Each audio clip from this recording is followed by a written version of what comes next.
केंद्र सरकार वक्फ बोर्ड अधिनियम में बड़े बदलाव करने जा रही है। वहीं उत्तराखंड वक्फ बोर्ड के अध्यक्ष शादाब शम्स का कहना है कि अगर वक्फ बोर्ड एक्ट में संशोधन हो रहा है तो ये देश हित में है। उन्होंने वक्फ बोर्ड संपत्तियों को लेकर सीबीआई जांच की भी मांग की। मैं देश के प्रधानमंत्री का धन्यवाद करूंगा और अपने माननीय प्रधानमंत्री जी से भी आह्वान करूंगा, आग्रह करूंगा, तमाम वक्फ बोर्डों की सीबीआई इंक्वायरी होनी चाहिए, इंक्लूडिंग उत्तराखंड, जहां शादाब शम्स आज इस बात को बोल रहे हैं, आज उनके कार्यकाल की भी इंक्वायरी हो।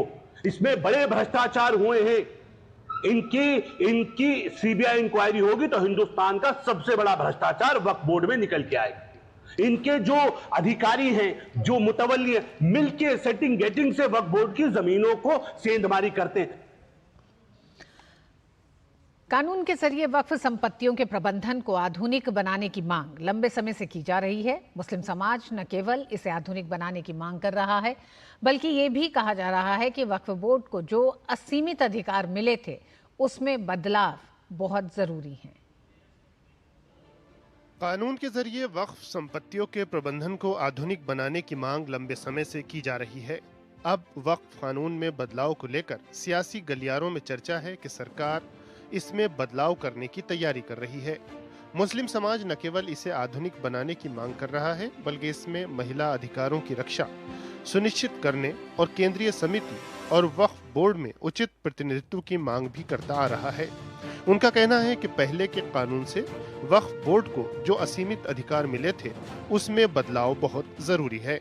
सरकार जो कदम उठाने जा रही है इसमें अमेंडमेंट के लिए, वो मैं समझता हूं कि एक अच्छी दिशा में वो होगा और उससे मुसलमान कौम को फायदा ही होना चाहिए। अगर वक्फ बोर्ड को एम्पावर किया जाए तो ये आम इंसान जो है, जो आम मुस्लिम जो हिंदुस्तानी है, उसको एक फ़ायदा मिल सकता है कि इसमें जो चेंजेस होने वाली है या इसकी अमेंडमेंट जो होने वाली है वो किसी हद तक, मतलब बहुत हद तक वो सही है।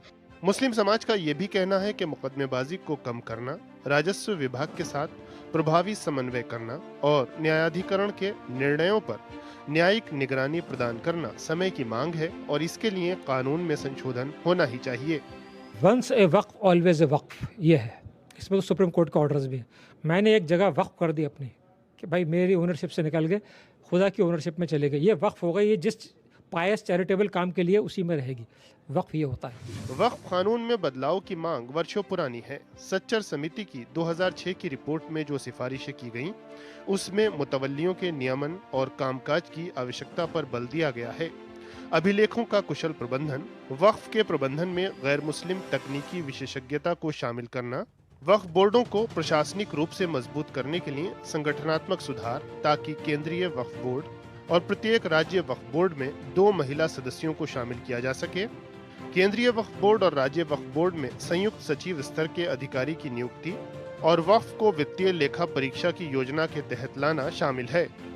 साल 2008 के मार्च महीने में राज्यसभा में प्रस्तुत वक्फ पर संयुक्त संसदीय समिति की रिपोर्ट में जो अनुशंसाएं की गईं, उसमें प्रमुख रूप से वक्फ बोर्डों की संरचना में सुधार, राज्य वक्फ बोर्ड के लिए सीईओ के रूप में एक वरिष्ठ स्तर का अधिकारी प्रदान करना, वक्फ संपत्तियों के अनाधिकृत हस्तांतरण के लिए कड़ी कार्रवाई, अपने कर्तव्यों का पालन न करने वाले मुतवल्लियों को कड़ी सजा, रिट क्षेत्र अधिकार के तहत कुछ मामलों को उच्च न्यायालय में ले जाना, वक्फ बोर्डों का कंप्यूटरीकरण और सीडब्ल्यूसी में शिया समुदाय को पर्याप्त प्रतिनिधित्व शामिल है।